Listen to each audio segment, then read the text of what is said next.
Bienvenidos y bienvenidas a Historias Cebadas, el podcast, un podcast de entretenimiento donde se habla de historia. Hoy te voy a estar trayendo la historia de los templarios, estos guerreros que lucharon en el nombre de Dios. Si lo hicieron bien o mal, bueno, eso va a quedar a tu criterio. Así que prepara el agua, prepara el mate, prepárate el café, prepárate la bebida energética, prepárate la bebida alcohólica y sin más vueltas déjame que te cebe esta historia. Para empezar a hablar de los templarios, lo primero que vamos a tener que saber sí o sí es qué fueron las cruzadas. ¿Y por qué? Bueno, porque las cruzadas y los templarios van de la mano como el Fernet y la Coca, el mate, amargo obviamente, y los bizcochitos Jorgito, porque no hay otro bizcochito, o una buena comida mexicana y el picante. Ubiquémonos geográficamente en Tierra Santa, esa Tierra Santa que hoy se encuentra en guerra. Bueno, imagínate que nos vamos a remontar más o menos al año 360 de nuestra era común y ya se encontraba en guerra. Así que esta guerra que vemos hoy entre Israel, el grupo Hamas, todo eso, bueno, data de un largo conflicto. Tierra Santa era un lugar sagrado para las tres religiones abrámicas, el judaísmo, el cristianismo y el islam. Algunas de las ciudades y lugares más importantes de Tierra Santa eran Jerusalén, importante esto, Belén, Nazaret, el río Jordán, el monte Sinaí y el desierto de Judea. Se supone que estos lugares, ¿por qué eran importantes? Bueno, porque fueron escenario de muchas escenas bíblicas y de la historia de los profetas, los reyes y los santos, pero particularmente de Jesús. Acá fue donde Jesús hizo su vida y esto para los cristianos es importantísimo. Jerusalén pertenecía al Imperio Bizantino, también llamado Imperio Romano de Oriente, desde el año 395 cuando Roma se dividió definitivamente entre Oriente y Occidente. Y esta era una de las 5 sedes más importantes del cristianismo junto con Constantinopla, Antioquía, Alejandría y Roma. Los peregrinos viajaban a Tierra Santa porque querían visitar los lugares sagrados relacionados con la vida, la muerte y la resurrección de Jesucristo. Estas peregrinaciones a Tierra Santa comenzaron en el siglo IV después de que el emperador Constantino legalizara el cristianismo y su madre, Santa Elena, una señora que estaba bastante loquita porque va a decir que va a encontrar la cruz donde el supuesto Cristo, del cual no hay evidencia de que haya existido más allá de la Biblia, bueno, dice que encontró la cruz donde fue crucificado. Sí, como si estas cosas pasaran. Esto es pura mierda. En el año 638, voy a tener un par de años, perdón, a mí me gusta simplificar las cosas, pero bueno, hay un par de contextos que sí o sí tenemos que saber. En el año 638, Tierra Santa, prácticamente la mayoría de sus territorios va a ser conquistada por los musulmanes, principalmente los turcos selyúcidas que profesaban el Islam. Los bizantinos, al perder la mayor parte de sus territorios en el Oriente Medio ante estos musulmanes, le van a pedir ayuda al Papa Urbano II para recuperarlos. El Papa va a convocar la primera cruzada en el año 1095 con el objetivo de liberar Tierra Santa de los musulmanes y esta va a ser la primera cruzada oficial. ¿Y qué fueron las cruzadas? Te hago un pequeño contexto de las cruzadas, porque no quiero alargarlo mucho, así después nos vamos con los templarios. Las cruzadas fueron una serie de guerras religiosas impulsadas por la Iglesia Católica durante la Edad Media. Su objetivo iba a ser, obviamente, recuperar para la cristiandad la región de Oriente Próximo, conocida como Tierra Santa, que estaba bajo el dominio del Islam. Se van a realizar 9 cruzadas entre 1095 y 1291, con, para mi opinión, la mayoría de los resultados negativos de todas estas cruzadas. A los que participaban de las cruzadas se los va a llamar en un primer momento peregrinos armados, porque eran peregrinos que iban a ir armados, muy original el nombre que tenían, y después se les va a empezar a llamar cruzados, un poquito más adelante. ¿Por qué? Bueno, porque llevaban una cruz en sus ropas o armas como símbolo de su compromiso religioso con la causa de liberar Tierra Santa. El llamado de Urbano II de este papa fue para los cristianos, no solamente va a ser un llamado para los caballeros, sino que va a llamar a todos los cristianos a que se unan a recuperar estas tierras. Este llamado va a ser bien recibido por miles de personas, entre los que se iban a encontrar nobles, caballeros, clérigos y campesinos. La gente iba a acudir a las cruzadas por diferentes motivos, según su posición social, su religión y sus intereses. Algunas de las razones más comunes iban a ser el fervor religioso. Muchos cristianos creían que debía liberar los lugares santos de la dominación musulmana y defender a sus hermanos de Oriente. El Papa les iba a prometer la indulgencia plenaria. La indulgencia era este papelito el cual los liberaba del pecado y la salvación eterna. Algunos caballeros y nobles buscaban la gloria, el honor y la fama en las cruzadas, siguiendo el ideal de la caballería. El beneficio económico, muchos van a obtener riquezas, tierras y botines en Oriente Medio. Entre tantas cruzadas no oficiales, o sea, que no iban a ser autorizadas por el Papa, vamos a tener, por ejemplo, la cruzada de Pedro el Ermitaño. Este va a ser una cruzada popular. ¿Y qué va a ser? Va a ser una peregrinación que se va a iniciar en el año 1096 por Pedro el Ermitaño, que era un monje francés que decía haber recibido una carta de Jesucristo. Vamos a ver qué hongos consumía este tipo, porque dijo que Jesucristo le escribió una carta donde le ordenaba reunir a los cristianos para recuperar Jerusalén. Este tipo va a lograr movilizar, y escuchen esto, a unas 40.000 personas entre campesinos, mujeres y niños que carecían de armas y de organización. Ni un guerrero, mujeres, niños y campesinos. Pedrito llevaba todo para recuperar Tierra Santa, a excepción de guerreros. Así que me imagino que ya estás descubriendo o ya te estás anticipando el desenlace que va a tener esta marcha. Su marcha va a ser caótica y violenta porque van a ir saqueando las aldeas y atacando a los judíos por el camino, sí, porque siempre la van a ligar los judíos cuando va a haber cristianos en la historia. Van a llegar a Constantinopla, le van a facilitar el paso y se van a enfrentar a los turcos selyúcidas, que los van a derrotar y masacrar muy fácilmente. Y solo unos pocos van a sobrevivir. Después vamos a tener una cruzada muy curiosa que hoy por hoy historiadores están un poco en duda con esta, si es que fue así como se dice o no, que va a ser la cruzada de los niños. Esta se va a dar en 1212, cuando miles de niños y jóvenes de Francia y Alemania se embarcaron en una expedición para liberar Tierra Santa, creyendo que Dios les concedería el milagro. Los pibitos fueron pensando que, porque como iban con la ayuda de Dios, iban a poder recuperar Tierra Santa. Bueno, la mayoría van a morir de hambre, enfermedad o van a ser vendidos como esclavos por comerciantes que se los van a cruzar en el camino. Se ve que Dios no los acompañó en ningún momento. Y también vamos a tener un par de barbaridades cometidas por los cruzados, porque si está Dios por medio seguramente va a haber muerte. Y si no me crees, anda a leer la Biblia. Porque la muerte es como la religión te atrapa, ofreciéndote algo más allá de la muerte o la condena, y ante la duda la gente prefiere o prefería creer. Vamos a tener la masacre de Jerusalén en 1099, cuando los cruzados tomaron la ciudad santa y asesinaron a miles de musulmanes, judíos, otra vez judíos, y cristianos orientales que se habían refugiado en las mezquitas y las sinagogas. Vamos a tener también otra barbaridad muy curiosa, y esta va a ser muy curiosa porque va a ser el saqueo de Constantinopla en 1204, cuando los cruzados de la Cuarta Cruzada van a desviar su objetivo original y van a atacar la capital del Imperio Bizantino, que era aliado de ellos mismos. Durante 3 días los invasores saquearon, incendiaron, profanaron edificios, iglesias, tesoro de Constantinopla, mataron, esclavizaron y abusaron de los habitantes.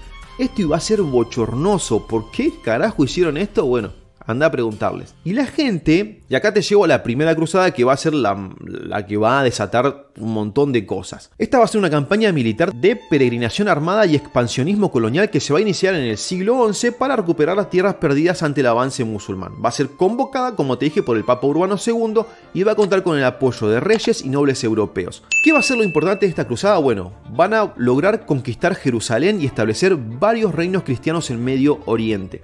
Esta primera cruzada va a ser la chispa, por ejemplo, de una tradición de violencia organizada contra el pueblo judío en Europa.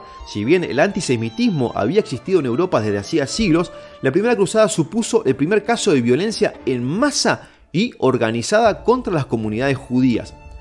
Y también se van a aumentar las peregrinaciones, porque ya que la gente dice, bueno, recuperamos Tierra Santa, los cristianos, no la gente, los cristianos, como van a ver que se va a recuperar Tierra Santa y un par de territorios, las peregrinaciones van a aumentar. Pero al aumentar las peregrinaciones, va a aumentar la violencia hacia estos de parte de los musulmanes, que más allá de que en la primera cruzada se hayan recuperado un par de territorios, seguían dominando estas tierras los turcos. Así que la gente que peregrinaba directamente iba a arriesgar su vida, porque en el camino, si se cruzaban con un par de musulmanes, lamentablemente la iban a pasar bastante mal. Y aparte de este riesgo de ser asaltados, robados, heridos o asesinados, van a tener el clima adverso, el hambre, la sed y el frío, que podían provocar enfermedades mortales. Para ayudar a estos peregrinos, para socorrerlos más que nada por un tema de salud, vamos a tener a los hospitalarios. ¿Quiénes fueron los hospitalarios? Bueno, fueron una orden religiosa y militar muy parecida a los templarios, que se fundó en el siglo XI para atender a los peregrinos cristianos en Tierra Santa. Su nombre completo era Caballeros de la Orden del Hospital de San Juan de Jerusalén, y también van a participar de varias cruzadas. Y ante el aumento de violencia hacia los peregrinos, acá van a aparecer ellos, y me pongo de pie para nombrarte a los templarios. Los templarios se iniciaron como una orden de caballeros cristianos que se dedicaban a proteger a los peregrinos que viajaban a Tierra Santa. Fueron fundados en 1119 por Hugo de Payens y otros 8 caballeros franceses en Jerusalén Jerusalén después de la primera cruzada. Sí, eran 9 nada más al principio. ¿Cuál era su nombre completo? Bueno, calate esta. Eran la Orden de los Pobres Compañeros de Cristo y del Templo de Salomón. Igualmente, no te sientas mal por lo de pobres porque les va a durar relativamente muy poco. Haceme caso porque lo de pobres les va a durar poco y es en serio. ¿Y por qué ese nombre? Bueno, porque tenían su sede en el Templo de Salomón, o ellos creían eso, pero esto estaba erróneo, ya que allí donde creían que estaban no era ese lugar. Ya arrancaron con el pie izquierdo poniéndose un nombre de un lugar en el que no estaban. Los templarios van a ser aceptados por Balduino II de Jerusalén, que iba a ser el segundo rey de este lugar, que les va a conceder un espacio en el monte del templo, donde supuestamente se decía que estaba el templo de Salomón. La orden va a ser reconocida oficialmente por la Iglesia Católica en 1129 durante el Concilio de Troyes. El Papa Honorio II va a ser el que va a oficializar a los templarios y le va a conceder el derecho de llevar una cruz roja sobre un manto blanco. De acá va a aparecer un personaje importantísimo que va a llevar a esta oficialización, que va a ser San Bernardo de Claraval. Este fue un gran aliado de los templarios y les ayudó a conseguir financiación para la orden. Fue el encargado de redactar la regla de los templarios y de promover su reconocimiento por parte del Papa Honorio II en este concilio. San Bernardo escribió numerosas cartas y tratados en apoyo a los templarios, exaltando su valentía, devoción y sacrificio. En estos escritos enfatizaba la importancia de su misión y su papel para la defensa de la cristiandad. Además de su apoyo moral, San Bernardo también brindó a los templarios, y esto va a ser clave, apoyo financiero y logístico. Les consiguió donaciones de tierras, propiedades y dinero de nobles, reyes y papas. Les facilitó el acceso a recursos y privilegios como la exención de impuestos. Acordate de exención de impuestos. Los tipos no iban a pagar impuestos por sus riquezas. Y también van a tener la autoridad directa del Papa. Ellos únicamente iban a tener que obedecer al Papa, a nadie más. San Bernardo les proporcionó también contactos e influencia en los círculos eclesiásticos y políticos. Gracias a la ayuda de San Bernardo, los templarios se convirtieron en una de las órdenes más ricas y poderosas de la Edad Media. Y ojo con estos privilegios, porque estos privilegios se van a oficializar gracias a las bulas papales, que tienen un par de nombres medio jodidos. Las bulas fueron Omne Datum Optimum, Milites Templi y Militia Dei. Estos van a confirmar los privilegios de la orden. De manera resumida, otorgaban a los caballeros templarios una autonomía formal y real respecto de los obispos y quedaban sujetos tan solo a la autoridad papal. Asimismo, los excluían de la jurisdicción civil y eclesiástica y les permitían tener sus propios capellanes y sacerdotes pertenecientes a la orden, y les van a otorgar el poder de recaudar bienes y dineros de varias formas. Además, estas bulas papales le daban derechos sobre las conquistas de Tierra Santa y le concedían atribuciones para construir fortalezas e iglesias propias, lo que les reportó gran independencia y poder. Se van a empezar a hacer un poder aparte de todo, y eso también les va a jugar muy en contra. Así que después de la aparición de San Bernardo, los templarios se van a ir para arriba como pedo de uso.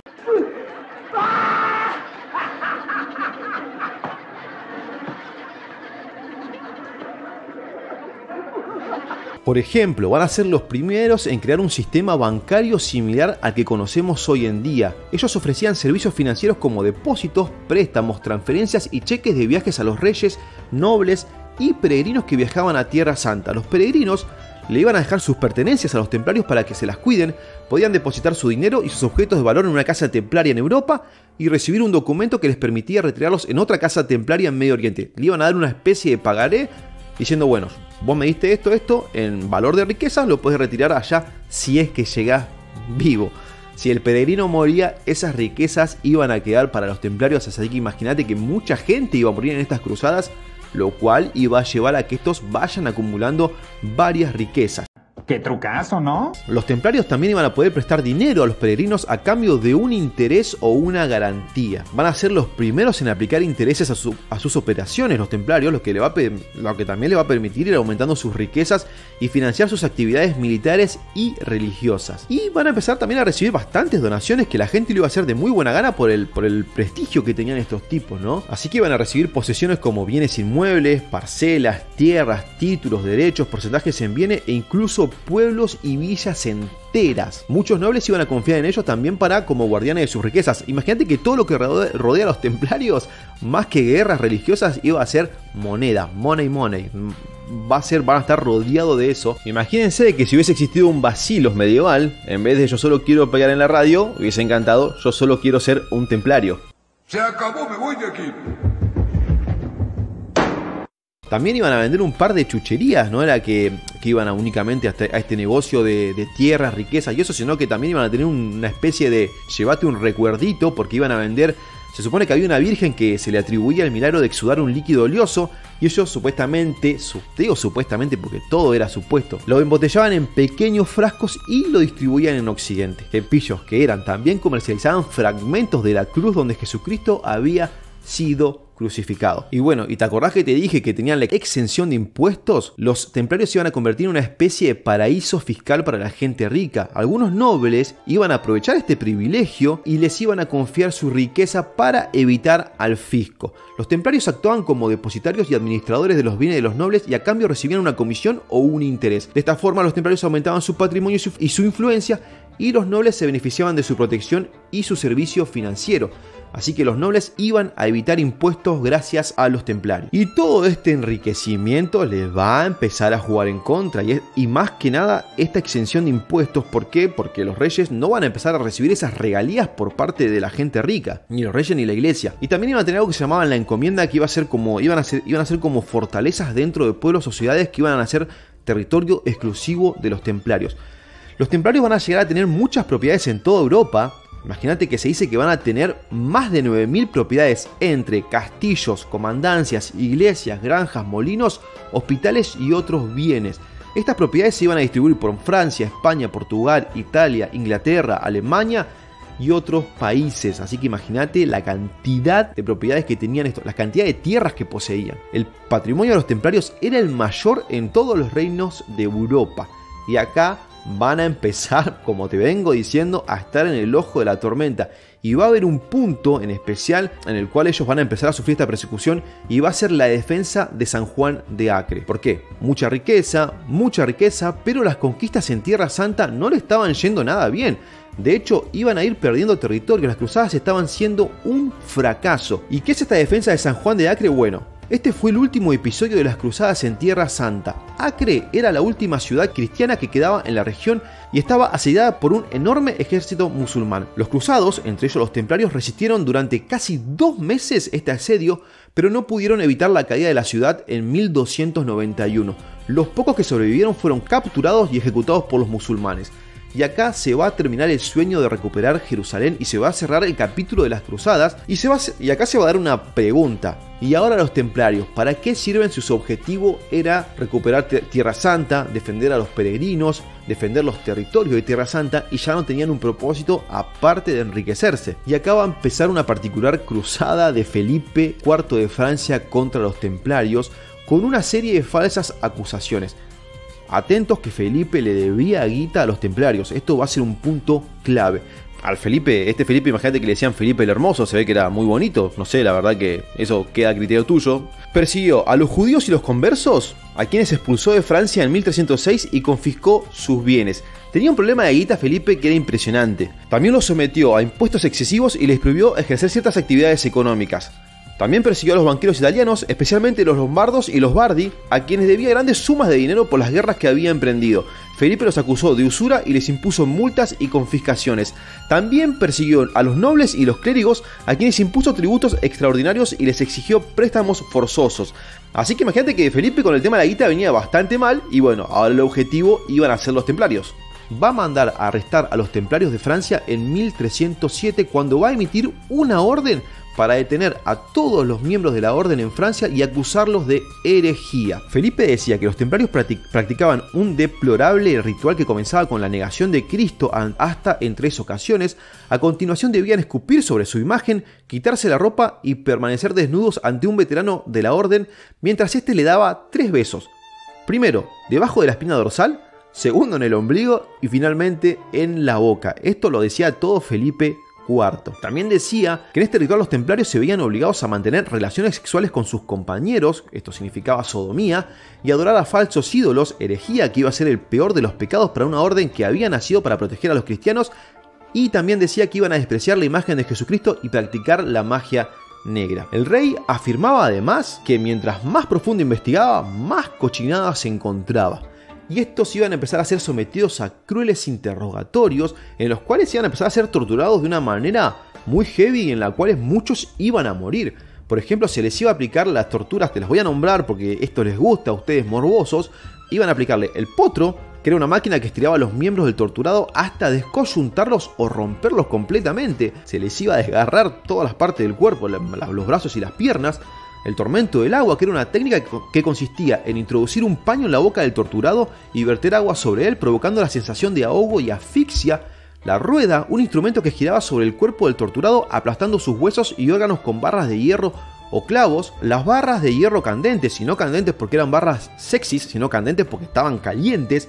Unas barras de metal al rojo vivo que se golpeaban sobre la carne del torturado causando quemaduras o desgarros. Con estas barras de hierro les iban a arrancar cachos de carne de los golpes que les iban a dar, hasta el punto de que se le iban a ver los huesos, gente. Era muy fuerte, imagínense por qué los templarios aceptaron las acusaciones de las que Felipe IV los acusó. Y a lo último, los templarios sobrevivientes van a ser quemados en la hoguera. Si bien va a estar Clemente, el Papa Clemente V, que más o menos como que va a intentar ayudarlos un poquito, pero bueno, va a ceder enseguida. ¿Por qué? ¿Qué va a hacer? Como Felipe IV directamente los acusaba y los obligaba a confesar, van a tratar de darle una especie de juicio justo, ¿no? Como para que ellos puedan decir la verdad, no frente a las torturas, a lo cual muchos templarios, la mayoría, se van a retractar de lo que dijeron, van a decir, no, nosotros dijimos esto porque fuimos sometidos a tortura, pero igualmente Felipe los va a ejecutar en la hoguera.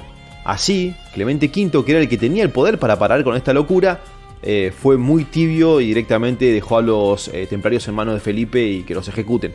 Así que por eso cuando se habla de la persecución, es Felipe con Clemente. Y me olvidé de contarte que los templarios estaban organizados. Había un gran maestre. ¿Por qué estaban organizados? Bueno, porque como dice la canción, si nos organizamos, cobramos todos. Este gran maestre iba a ser el que iba a dominar a todos los templarios y después iba a haber pequeños maestres que iban a estar en cada región, digamos, pero sí o sí todos iban a responder al gran maestre.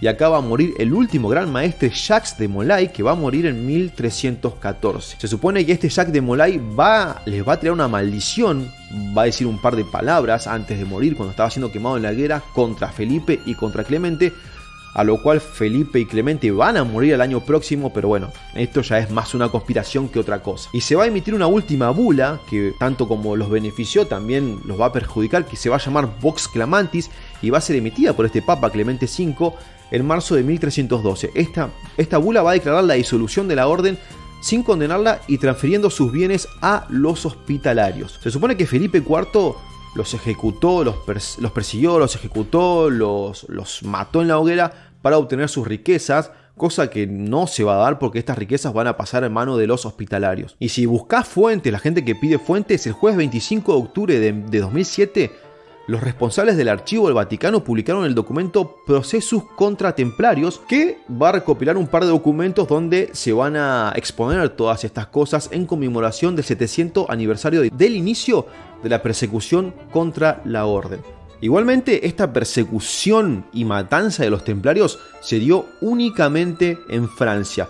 En otros países europeos como Inglaterra, Escocia, Portugal, España o Alemania, si bien sí fueron arrestados en el momento que se los acusó, pero fueron absueltos y directamente después de la bula papal se desintegró la orden de los templarios. ¿Y qué teorías son las que rodean a los templarios? ¿Qué se supone que se dice que hicieron después de que la orden se dio de baja, digamos? Bueno, va a haber una que va a decir que se unieron a los gremios de albañiles y fundaron la masonería, porque si no sabías, la masonería arrancó como gremio de albañiles. La masonería tiene hay un buen episodio ahí también. También se va a hablar de las reliquias que tenían, las reliquias sagradas que tenían los templarios, como el Santo Grial, así que se supone que huyeron y escondieron el Santo Grial. Todas estas reliquias sagradas que tenían se las llevaron con ellos y las escondieron. También va a decir que por más que se disolvieron, conservaron su influencia y poder en la sombra y participaron en eventos históricos como, por ejemplo, la Revolución Francesa, la independencia de Estados Unidos o la fundación de los Illuminati. No solamente masones, sino también Illuminatis. Se va a decir que crearon otras órdenes secretas, pero bueno, eso son todas teorías. Y también se va a decir que escaparon hacia otros países de Europa, pero también a América. Sí, a nuestra América. Y se va a decir que vinieron a Argentina. Hay una teoría que dice que los templarios vinieron acá a Argentina. Es más, esta teoría de que vinieron a Argentina te la explico en este video de 1 minutito que subí en Instagram. Ahí va.